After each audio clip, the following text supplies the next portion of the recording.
It's very true. In a way. So yeah. maybe you could just start out with a hard matchup against Secret. Yeah, because they don't aim for top 6. Like that's not the level of ambition for EG. That's all the way. They want to go first. Yeah, so if you're gonna have to face them, maybe just try facing them there, and if you win, that's done and done. Go on, maybe all the way to the final for EG. And all of this happens next week at the main event, going into the Key Arena. And as we were discussing, I mean, that the first match of the winners bracket determines whether you get 6 figures or another zero added behind, getting $1 million and a little bit extra for your pocket change. That's a big deal. $150,000 of pocket change. I mean, once you win $1 million, I feel like I haven't been there yet, but I'll let you guys know if I ever achieve that status. I'll let you guys know how it feels. That's really exciting. What do you expect at the Key Arena, right? We've had several TIs in the past. You guys have been there in the past, but to be there where that's actually the difference you see in the very first round of matches, that's going to be pretty exciting. Of course, nervous for the players, but absolutely crazy for the audience and for the casters who are casting those matches. Yeah, well, it's like the atmosphere in the arena in general. I think it's going to be even crazier than last year. Supposedly, the setup this year is going to be amazing. And all 16 teams will be there. All 16 teams will be there. That is also true. And yeah, the matches just mean more. I don't think, if you're a player going into the series, I think a very healthy approach is to not think, or maybe it's inevitable, at least for some teams, that you think a lot about the money in the first matchup. If you get to the winners bracket, a team like Complexity, who wants to prove everyone wrong, at the same time, they might have had it in the back of their minds going into this that they're definitely not one of their favorites. They said they're the underdogs as well going into the tournament. They've been doing great. It's probably hard for them to put it in the back of their minds. But once you're in that top 6, I think, like when the money is so big, it's not really about the money anymore. Like you're playing for the sake of the competition and for pushing yourself as far as you can and getting the best possible result. Like, of course, it's incredible winning the whole thing, right? But it's already so much money when you're in the top 6 that's definitely the biggest step. It's basically secured your entire year, right? That is, if you get a top 6 placement. Then everything else, the whole year, anything that's happened doesn't really matter. Majors. So you never know. I mean, that could help secure your spot for that next major to get that auto invite. That's very true. And I can't help but just think the reason why everyone's just going to be so into it is, we're there to celebrate this game. Yeah, and see how big it's gotten. And you can see just when that first match. That was TI 1 and 2. That first best of 3 where they're playing for that $1 million. I think the important thing is more so than for the players, for the audience, just to see that that's where we are now, and that's the gravity, but also the excitement of those matches, and that's where TI is. And TI 5, that's how just big every match is, and that's how great every team is here. But as we were chatting away, we are now in the draft for Game 1 between CDEC and EG. So again, pretty important match for EG. They want to take at least one map to make sure they stay on the top side of the upper bracket. But what aggressive god. It's a good I'm surprised. I was really confident going into this that would be EG's targeted ban this team. And they didn't. Maybe they have that ace, man. Maybe they are baiting it out so they have the answer for Gyro. I don't know what that is. We talked a lot about EG preparing for CDEC, but we haven't talked too much about the opposite side, playing from CDEC, just because we're a little bit more unfamiliar with CDEC. But as always versus Evil Geniuses, I think the Naga Saturn ban is almost imperative. And if you don't have first pick, then Leshrax, a fine ban. But CDEC has first pick. They passed on Shadow Fiend as well. Is it just something that Sumail doesn't want to really do? And Queen of Pain. It's just they like their options open. Shadow Fiend is strong, but he's a much different flavor than a lot of the common mids. Like, remember when this time last year, EG actually ran DK a lot in the mid lane and actually just pushed very, very early, which is unusual for their strategy now, but a year ago it was super common, and they actually won games in 20-25 minutes.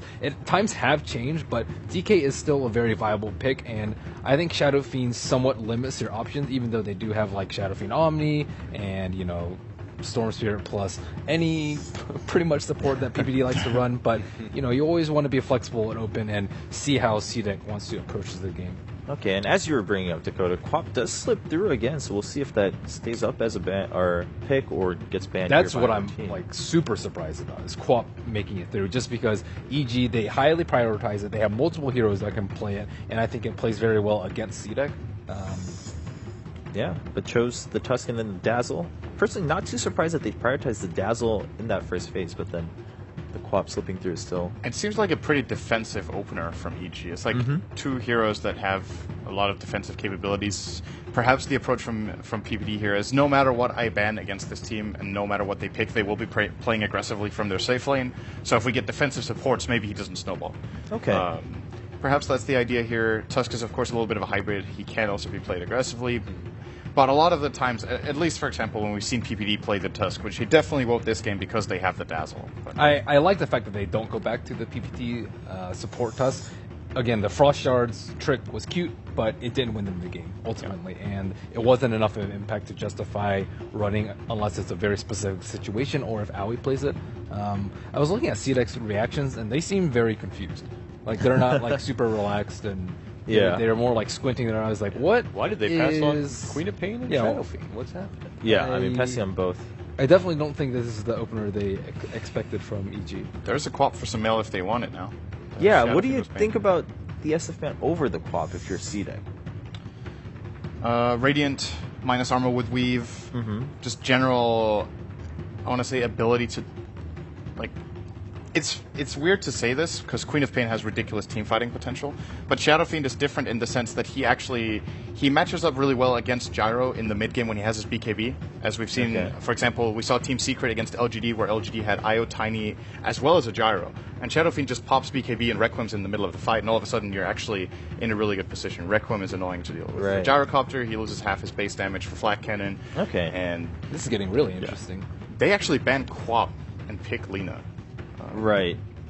Maybe these teams just decided before the game Quap's not good anymore because it has a really good win rate, always wins its lane, and generally just does well in this tournament, so we don't want it. Now, I don't know. do you think this is partly also just to make sure that if you pick the Quap, CDEC doesn't go to the Lina as like an auto response, and so SF is already banned. That's a good point. Let's just ban the Quap and take the Lina. That way, we have some sort of an advantage and also still some flexibility. There's got to be a TA coming here for Shiki, I think. Oh, that's a good point. We brought it up before, and we haven't talked about it now. That's in the counter to the counter. Yeah, but what if they ultra counter? Make Fear, Lina Core, and then pull out Yeah. a Viper or something. Right, don't I mean, know. so the I think Lina's they'll so fourth flexible, pick. right? I think they'll fourth pick the TA. Like, I Okay. wasn't expecting it here. Now, the fact that they picked Visage is a bit surprising. This gives them an incredible aggressive trialing if they want to do it, or just cements their safe lane. You can't challenge into Gyro, Shaker, Visage if that's how they lane it. That's just impossible. I can't think of a single lane that beats this off the top of my head. That is absolutely crazy as a trial. So at least they've got that. That means aggressive should be safe just from the draft here. I think if you're EG right now, you disregard the potential of challenging the Gyro, which they might have wanted to do anyway. But Okay. it's not happening. I think you can definitely counter it. You have to have the magic immune carries, though. Juggernaut and Lifestealer, but in particular, come to mind. Lifestealer has been picked a couple of times. Juggernaut is underrated, I would say. But again, I'm not sure whether or not they're going to run the Lina. For some reason, I think like Slardar is going to be picked up. I don't know. Lina's core Rubik would also be okay, I would think. It's good for stealing the bird. It's good against Earthshaker. But Core that would Rubik. add a bit of the magic, resistance. But Those then they were go the a bit days. hefty into the intel. Those were the days. Aside from that, I mean, I think both teams already have to be like pretty wary about Roshan, just because of how these teams both, I think, heavily rely on it. And Dazzle getting Medallion, Visage getting Medallion, you can just take it very, very easily. I talked about Clinks like not being a super attractive pickup for EG, but it is very good at just single targeting, focusing down the Gyro, especially when Dazzle is on your team. However, Winter Wyvern is still in the pool, but that would also force Earthshaker into an offlane role, which Right. I'm not particularly sure that CDEC likes. I still think TAs are really good. We also know Fear plays just a good Clinks in a bit of a different way, not that Orchid pickup. He likes to go minus armor, Desolator, sometimes even a Medallion. Works out nicely with Dazzle, so we have that bit of synergy there, but it is pretty single target, while someone like Gyrocopter can havoc over your whole team. Just hope they're not too dependent on trying to get solo pickoffs with this Clinks or anything in that mid period. Alternatively, they wait with their mid pickup and they get something like the Clock for offlane. If it's a support Shaker, which I do think it is. All right, that's Dark Singer Okay. instead. They have really good teamfight combo now. Vacuum into Call down. Call down, Fissure, Bird stuns if you're God tier. I like Clinks in this particular matchup just because he's super tanky. Like, if you look at CDEC Gaming's lineup, they don't actually have any ways to kill, like, a Death Pacted hero very easily. And, like, Gyro and Earthshaker and Visage, they have, like, a lot of set magic bursts, not anything percentage-based, and he's just a very good frontliner that can absorb so that Sumail does a lot of damage. I think generally that's how they like to run things. If it's not Fear or If it's not Fear Up in front, it's General Universe. But you want Lina to be able to just eliminate Gyro and stay alive in team fights. Get your Scepter so that Gyro is completely irrelevant in all these fights, especially because they don't have any defensive supports anymore. I mean, yeah, Shaker is defensive, but once they get BKBs, Gyro is going to be under a lot of heavy fire. Yeah. Good, Ben. Yeah, the TA, as you were mentioning, I mean, at this point, EG not taking those chances and saying, all right, now we're going to take advantage of the mind game we kind of put on the board, shut that out.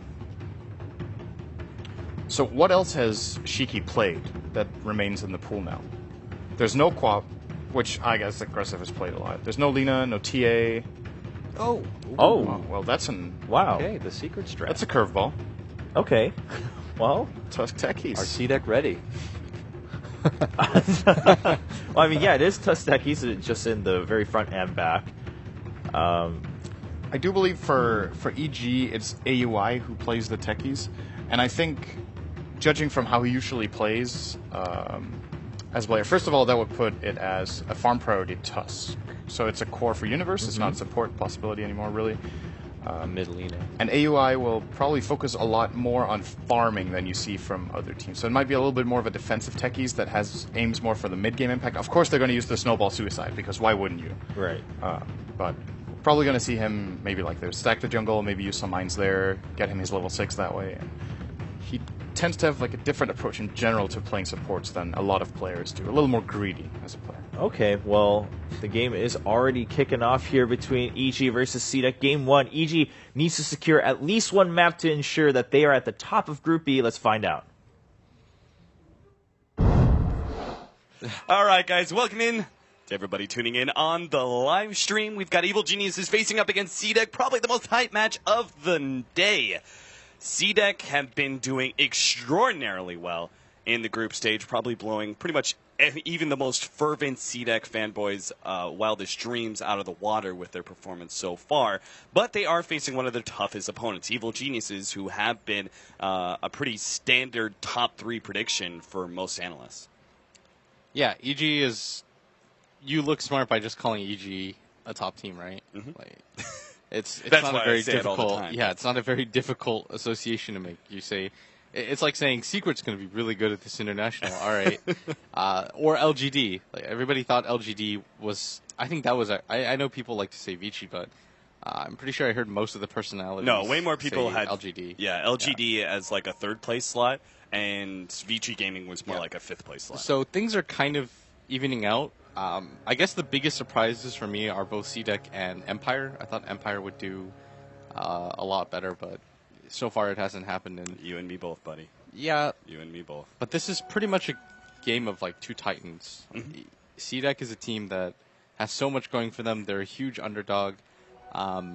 I mean, they're clearly proving they're not an underdog, actually. Yeah, anymore. Like, going into this tournament, they would have been, like, if this was the first match of theirs in the group stage, they would have been, like, the biggest underdog. But as we can see, CDEC, they're just hoping to be able to get, just a tie they'd be happy with against Evil Geniuses. EG really want to be able to take this clean 2-0. We've got a Samael Lina facing up against Shiki's Bloodseeker in the middle lane. A bottom lane, we do have an aggro tri-lane of CDEC. So you've got Aggressive, Q, and Gardner. They've already brought counterwards to the lane and managed to take away First blood mid. AUI's. Oh, the ticks, and there it is. Samael, that last Dragon Slave, is able to pick up the kill.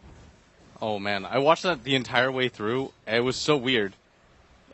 Sumail just kept right-clicking him, and then Shiki actually put Blood Rage on himself. He had 200 HP left, and then Sumail just right-clicked him to death.